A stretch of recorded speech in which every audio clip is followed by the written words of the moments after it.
هيفضل لحد امتى المسؤولين في نادي الزمالك واقفين مكتوفين الايدي وبيخبوا مشكلتهم؟ عارفين ليه الزمالك لحد دلوقتي مشكلته ما اتحلتش؟ عارفين ليه الزمالك لحد دلوقتي غرقان في ديونه وغرقان في مشاكله وغرقان في الايقاف في القيد وغرقان في كل المشاكل اللي حاصله في نادي الزمالك دلوقتي؟ لان اداره نادي الزمالك بصريح العباره مش عايزه تعرض المشكله على الدوله. اداره نادي الزمالك بتاخد مسكنات وبتطلع لنا مبررات علشان نقدر نواجه بيها الازمه اللي جايه. اداره نادي الزمالك في 780 مليون جنيه من الارض اللي اتاخدت من نادي الزمالك راحت فين واتحولت لحساب مين؟ ومين اصلا اللي مسؤول عن الفلوس دي؟ وازاي الفلوس دي خرجت من تحت ايدك؟ النهارده عندنا ان الفلوس دي اتحولت لحساب ZSC. الفلوس دي اتحولت ازاي؟ ومين المسؤول عن الموضوع ده؟ هتفضلوا لحد امتى ساكتين؟ هتفضلوا لحد امتى نادي الزمالك غرقان في مشاكله وغرقان في ديونه وانتوا ولا هنا؟ كل اللي همكم انكم تخبوا المشكله، كل اللي همكم انكم تخبوا، مش عايزين نعرفهم الحقيقه. طب لحد امتى؟ لحد امتى؟ قولوا لي ايه؟ قولوا لي الحل ايه؟ قولوا لي الحل ايه؟ ليكم سنين غرقانين في المشاكل بتاعتكم، هتطلعوا من المشاكل ازاي وامتى؟ ما فكرتوش مره في حل رادع للمشاكل دي كلها؟ كل مره المشكله بتكون اكبر من اللي قبلها. تعال نشوف النهارده الجواب او البيان اللي جه من اداره الاموال العامه لنادي الزمالك. ازمه ما بعد ازمه.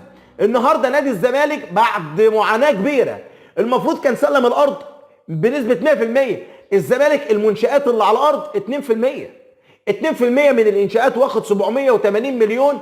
ده اهدار للمال العام. عينك. تعال نشوف النيابه قالت ايه النهارده في البيان بتاعها. تلقت النيابه العامه عده بلاغات بشان موضوع ارض نادي الزمالك الكائنه بمنطقه السادس من اكتوبر بمحافظه الجيزه. تمام. واذ باشرت النيابه العامه التحقيقات في هذه البلاغات. تمام. وقد كشفت عن عدد من الحقائق وذلك على النحو الاتي: اولا خصصت الارض لنادي الزمالك منذ عام 2003. طيب. وقد سحبت منه اكثر من مره لعدم الجديه في التنفيذ. صح. وعدم الالتزام بشروط اعادتها.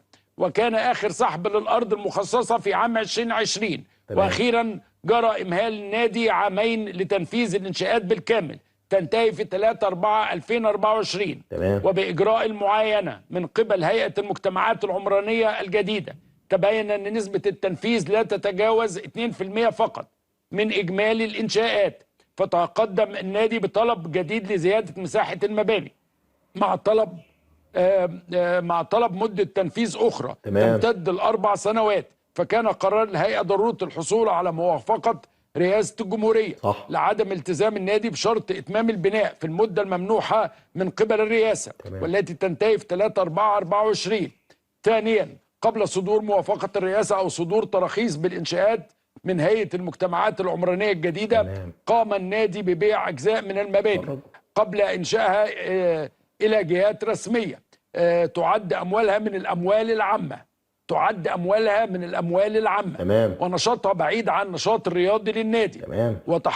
وتحصل من تلك الجهات على مبالغ قدرت بنحو 780 مليون جنيه جاري فحص ما آلت إليه هذه المبالغ بما يشكل شبهة إهدار المال العام. شبهة. ثالثا، بناء على ما تقدم جرى ندب لجنة من خبراء إدارة الكسب غير المشروع والأموال العامة لفحص هذه الوقائع. وسيعلن عن نتائج أعمالها فور ورود التقرير. وتؤكد النيابة العامة أنها لم تتوانى عن اتخاذ كافة الإجراءات اللازمة لصون المال العام. تمام. والتصدي لشبهات الفساد في ظل دولة القانون التي تشهد تفعيلا غير مسبوق.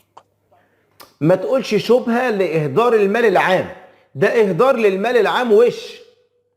نادي الزمالك افضل طول عمرك غرقان في ديونك لأنك مش عايز تعرض مشكلتك على الكل. بتخبوا، يعني المشكلة الكبيرة انكم بتعملوا المشكلة بتخبوها، والمشكلة الأكبر ان احنا بنكتشفها بجريمة أكبر، بتداري الكذبة بكذبة أكبر منها. نادي الزمالك 780 مليون جنيه إهدار للمال العام، وفالحين بس تتكلموا لما الأهلي يجيب صفقة وتمشي بسرعة، أو المنتخب يجيب مدرب ويمشي بسرعة تقول ما ده إهدار للمال العام. بتجيبوا مدرب في شنك ويمشي واخد الفلوس ويمشي. مش هو ده ولا أنا بتكلم في الهوا؟ نادي الزمالك اعرض مشكلتك، ارمي الورق اللي في ايدك واللي مش عاجبه يمشي. اللي مش قد المسؤوليه بتاعت نادي الزمالك يسيبها ويمشي. ما هو مش عزب عشان تخلصوا عليه، انتوا قضيتوا على حاجه اسمها نادي الزمالك. الزمالك حرفيا بينتهي بعد كميه فسخ التعاقدات، واللعيبه بقى ما عندهاش الهيبه من نادي الزمالك. تعال بس نروح للجانب المنور، الجانب القمر، النادي الاهلي.